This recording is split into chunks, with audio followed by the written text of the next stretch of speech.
baby. It's time for the Weed Nerd. Everybody's been watching the show. You know the drill. I'm gonna get my pipe ready. So you guys ready to check out the Fedor? Here we go.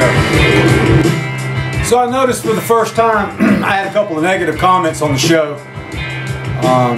One guy said I was full of myself. You know, I am a very confident person, but I don't think I'm cocky. If I come off that way, I apologize. I'm just having fun, man. Another comment was like, he likes the CCC better. I don't know what the CCC is. I stare at the camera and think about what I'm going to say a lot. So all I can say is if you don't like that, don't watch the show. I also listen to music that not everybody likes. So today it's Kid Rock. So let's check out the Fedor. Came in. One of the first things I want to show y'all is how fast it heats up. So we're going to plug it in right now. You'll see when the tip blows red. 20 seconds. All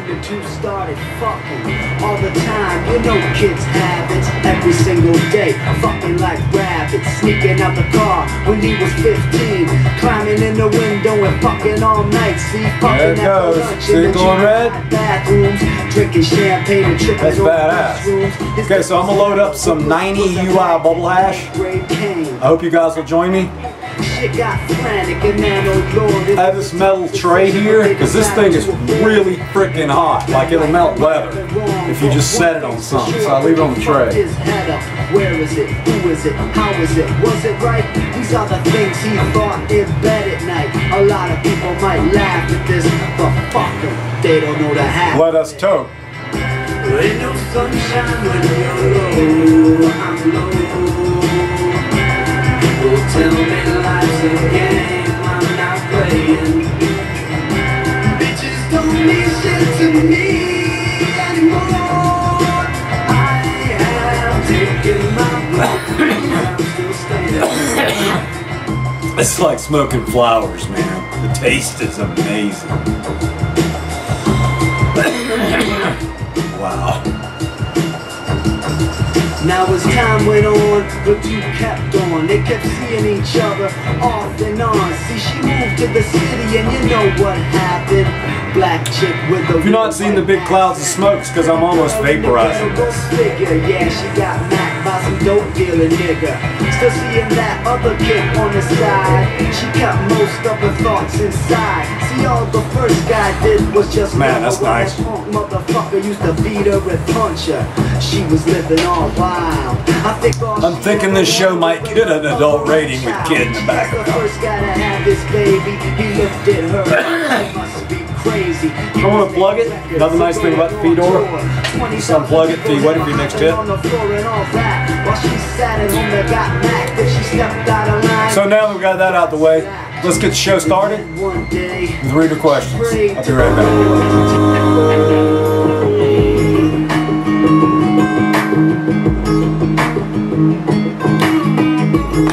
Time for viewer comments and questions.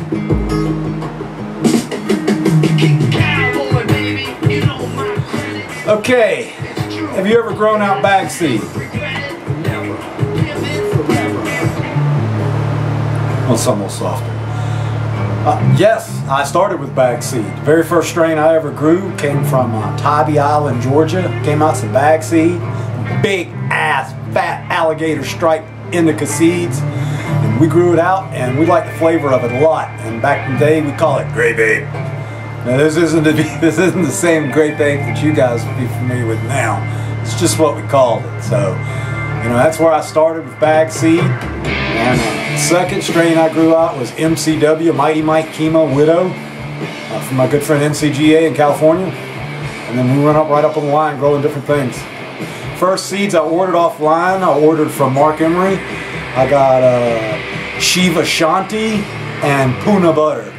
And I didn't like the Puna Butter, the Shanti was pretty good. How is the Shimla project going? You know, the Shimla project is discontinued.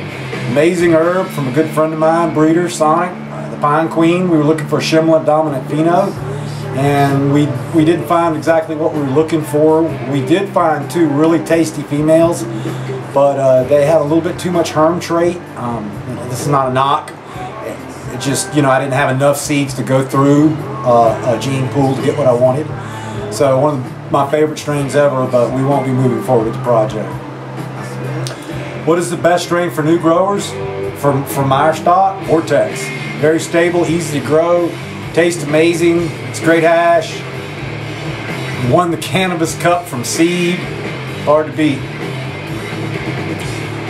Can you give us the reason that you became an activist breeder? Well, the reason I became a grower is because all my life I've loved cannabis, and I live down south where there's a lot of brickweed, and I bought kind bud. And one day I was sitting around with a calculator in my hand, and I figured out how much money I was spending a year on pot. And it was around at the time $18,000 a year. And I realized I'd never own shit, never have a decent car, never have a house, and never took my kids through college if I paid $200 or $300 a week for weed. So I started growing. That's simple. Breeding, you know, I wasn't really happy with the seeds I bought. When I went to Amsterdam, spent several $1,000s on stock. Wasn't really impressed, never really got anything that matched the description. Doesn't mean we didn't find keepers, but it was really erratic, and we never find the stuff we liked. So I was friends with Brothers Grimm, so I started some of their stock, and that's how, you know, I started my seed company. The activist part, you know, I'm not really an activist. I mean, I've become an activist because I'm kind of forced into it a lot of times. I'm very opinionated about things, and I have a lot of shit to say. And obviously I think cannabis should be legalized and people should stop being put in jail. But really my activist roots came from when I was transported one time for a marijuana charge. And I ran, you know, they wouldn't put me in fucking jail with a bunch of murderers because it's some weed. So I got out on bail and I hauled ass. When they finally caught up with me, they put me on something that you guys don't even know about. It's called TransCore, and it's a private transportation company.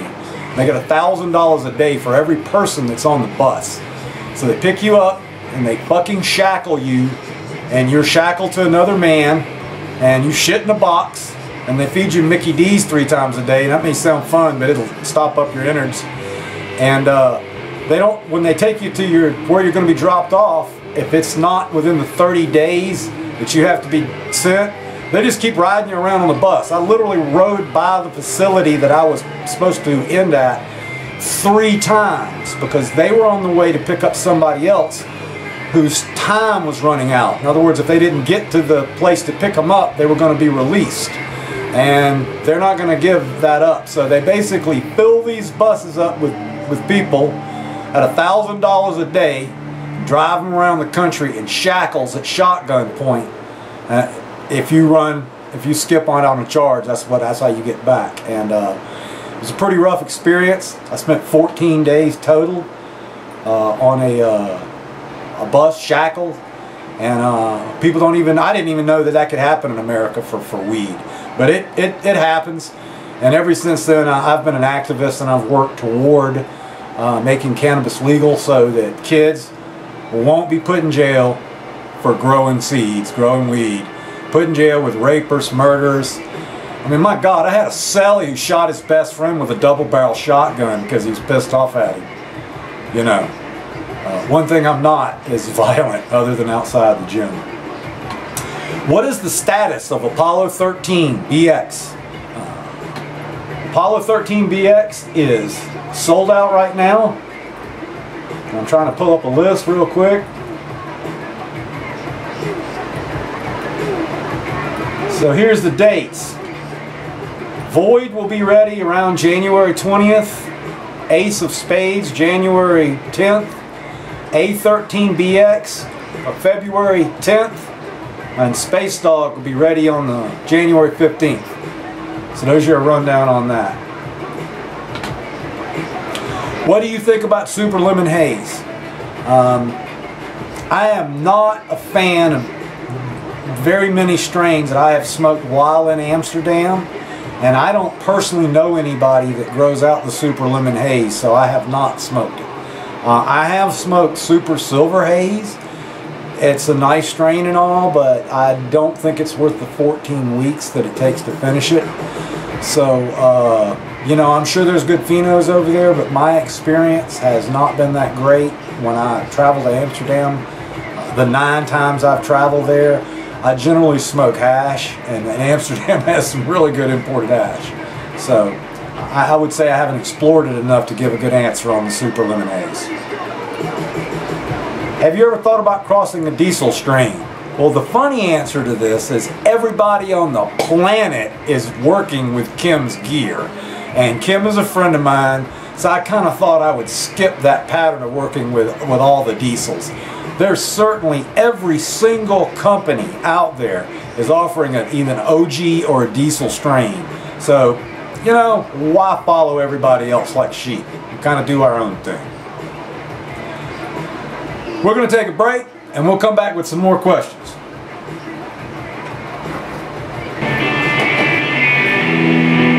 My favorite Led Zeppelin song while I fire up the second bolt, Achilles' Last Stand.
Okay, so how do you go about selecting what strains you want to cross? You know, for me it's all about smell and the taste. I like to equate it with mixing drinks, even though I don't drink. You know, some people have a knack, they can just pour a couple things in a cup and it tastes good. Some people do the same thing and it tastes like shit. So it's really hard for me to lay down exactly why I like something. You know, black cherry soda, we liked it because it tasted so good. It had a taste like nothing I'd ever seen before. That's why we liked it. The Snow Dog, I found it unusual. I like the flavor, I like the buzz. Now, every once in a while I'll pick a strain just because of the high, but more than not it's because of the flavors. I stick with fruits. I have orange, moms, lemon, moms, grape, moms, mango, moms, and we even have a banana strain. Big into the fruit. So my whole idea was to mix it all together and make Fruit Loop hash. What is your most pain relieving strain? My most pain relieving strain is actually Jack's Cleaner 2 or either Jack's the Ripper, and in the form of tincture cookies. Both of them have high THCV and known for very analgesic, numbing properties, especially when it comes to nerve pain. And then what are my top 3 strains? Vortex, Space Bomb, and Cheesequake. I smoke Vortex. When I smoke flowers, I smoke a lot of Vortex. Space Bomb, I like the hash a lot. So, we have one final question. This thought it was a pretty good question, so I saved it for the end of the viewer comments. Sub, in one of your videos you mentioned that you use sugars at day 30 and 50. You said it was bud candy, sucanat, and something else. I really couldn't hear you on the third. Was it banana manna? What's your reasoning for only giving your girl sugars twice the entire grow rather than at least once a week? Thanks to Gas Monkey. He's been on here before. That's cool. You know, it all boils down to what I read in Clark's Botany about the Krebs cycle and the carbolactic intake phase. And this is when a plant actually starts sucking the sugars out of the fan leaves. And that's when I believe that you should actually apply sugars. Now, there's two schools of thought on this. A lot of people apply sugars to feed their myco, and there's nothing wrong with that. I've always believed that the catalyst and the sweetener manufacturers simply put to add it on there once a week because they'd like you to buy another jug of it. And I have done so, and I've not seen a big benefit between using it often and only using it like starting at day 30 and then going to like again at day 45 or so. Plants that go longer, well, of course, that plant would maybe take a sugar again. The third ingredient was simple molasses. I mean, I'll use bud candy, sucanat, and I'll use molasses sometimes. So, great questions this week, and I appreciate everybody. As far as the negative comments, if you don't like the Weed Nerd Show, then please don't come check it out, because it's just going to be me talking about weed, maybe teaching you guys a little bit of something about growing, breeding, probably smoking a bowl, throw some tunes.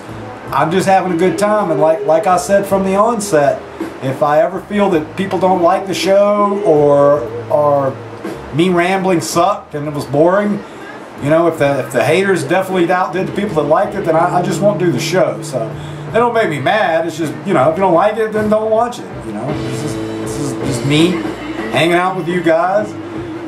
I am a weed nerd, and obviously there's lots of weed nerds out there, and I appreciate you guys stopping by to check me out. So, thanks a lot. We'll be right back with some more content.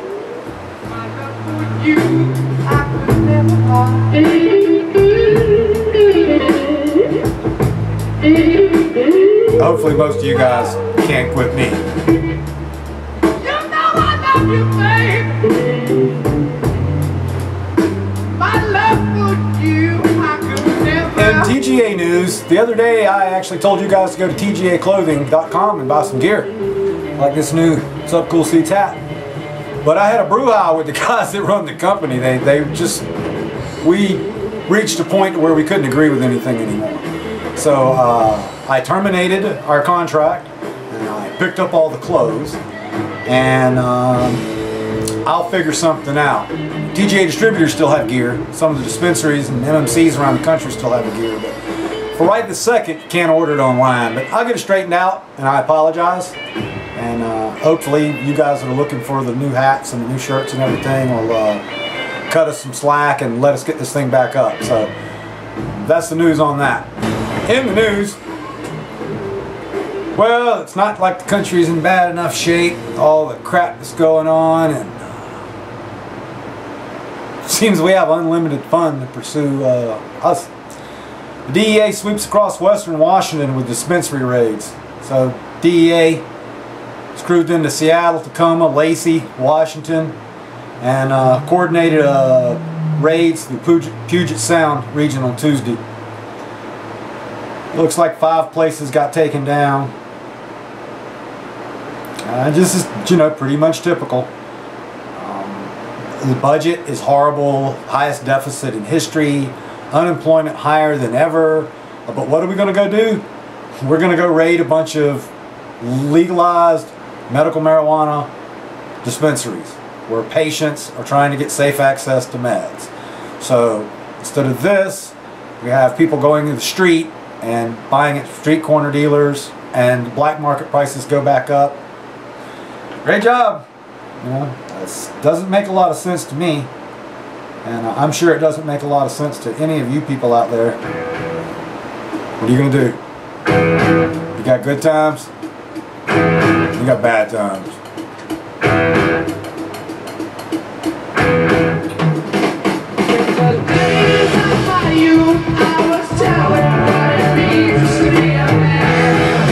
This fucking sucks. I'll be right back.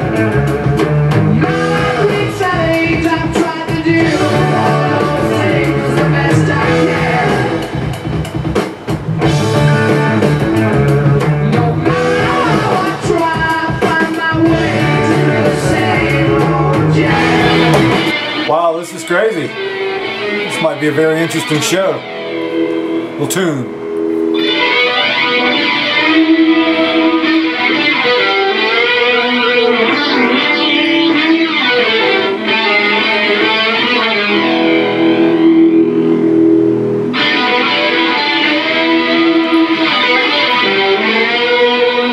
was their guitar.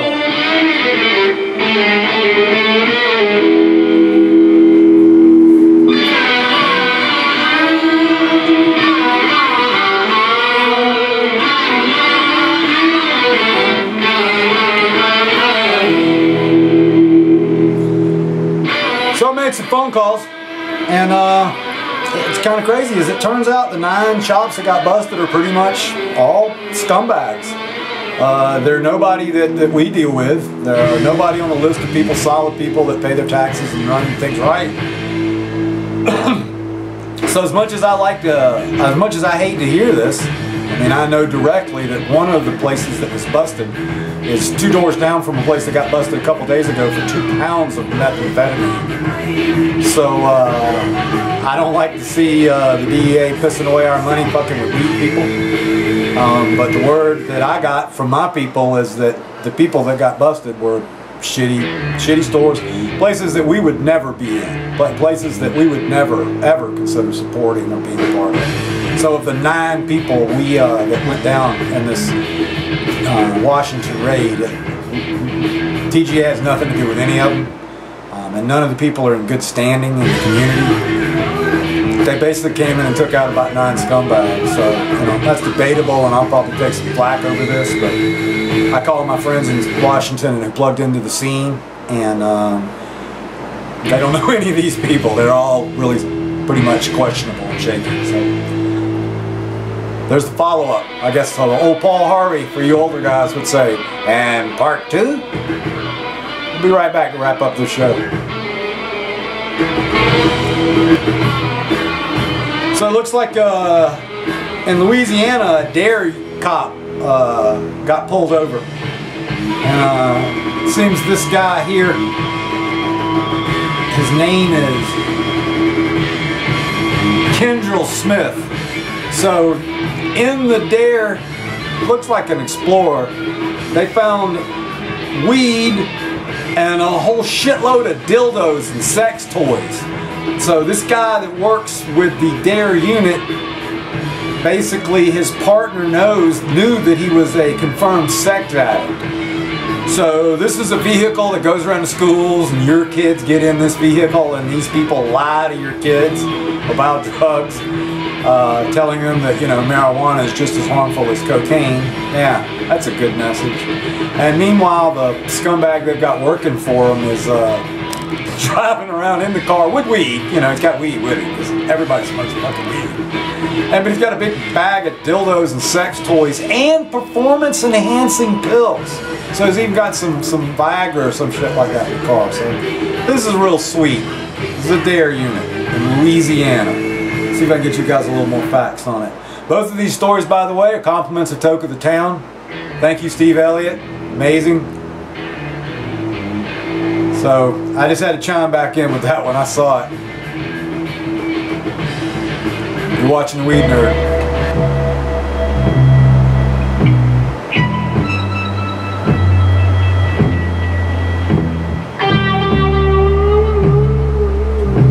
Been dazed and confused for so long, it's not true. In today's Grow Tips, we're going to talk about harvesting and curing. You know, this is really important. I've seen people who can grow really good weed, been in their grow room at week 7, week 8, seen beautiful flowers, only to go back 3 weeks later and the seeds, they've ruined the pot. So, me and Miss Jill feel it's very easy. Of course, you can look up her guide to harvesting and curing online, but basically I trim the outer leaves off, the leaves without any sugar, and then quickly I trim all the sugar leaves off. I'm trying to get all the leaf off of the bud itself so that the chlorophyll and the leaf taste, you guys that grow know what I'm talking about, your leaf smells different than your bud. We don't want that taste to get into the flowers, so we want to get it off. I know a lot of people just hang it and trim it later. I don't believe in that. I believe in trimming it fresh. Pull it off, trim it fresh. And I hang it in a normal temperature room, like 74, 75, a room that a human being would be comfortable in, but a room that's also dry. We run dehumidifiers in our climate. The humidity in here is about 50-55%. The weed actually gets crispy to the touch in 6 days. Of course, there's still plenty of moisture on the outside. About that time that it's crispy, you know, you can tell it's getting crispy. You don't want to drop anything from the hangers. Take it off and I put it in aluminum pans. And the aluminum pans are where you've seen the static hash. You guys can go look at the video where I make hash pans. But then they go in these pans and the moisture continues to come out of the stem. And the moisture comes out of the stem. And that's why we want to get it off the big stems, is because they contain a lot of water. So once it's crispy, we remove it from the stem. We put it in the turkey pans, turkey roasting pans, aluminum pans. And basically until the stems will snap. As soon as the stems will snap, they start, not all of them, but a few. As soon as it'll go clearly and not bend, we want to get it into a jar and seal it up. And then we want to leave it in the jar for a day or two. And we want to open the jar back up and let it gas out. According to how thick the stem is and what type of cannabis it is and how much water's in the stem, it will probably be moister to the touch after it's been in the jar for 1 day as the moisture continues to come out. So we simply leave the jar open for a little while and we close it. Now this is a temporary jar, a jar that I open every day. I use large mason jars. I don't have one nearby. But I seal up and I don't open them very often. I don't open it every day or your flowers, your cannabis, your medicine will dry out. So I take it out of the big jars that I don't open once it's completely dry. Put it in smaller jars. If you put it in one of these jars, your head stash, and you open this, take a bud out every time, your pot could get too dry and it would be ruined. So that's another little tip. Back to the process, we want to open this every few days until basically the bud gets exactly how we like it. Now I prefer my bud a little dry than most people. Get close to the camera here. Let's see. Turn this down. Mine's, you can hear snap, break in half. It's not spongy. So that's what I'm looking for. This has been curing about a year and 2 months, this Vortex, but it has not been opened a lot. This has been taken out of the big jar and put in this jar for maybe a month now, and it's starting to get dry, you know. So we'll be smoking, Miss Jill will be smoking this up here pretty soon. So that's harvesting and curing. Hopefully you guys learned something today. Hopefully the show quality is good. This has been the Weed Nerd on Subcool TV, Subcool Radio. Have a dank day.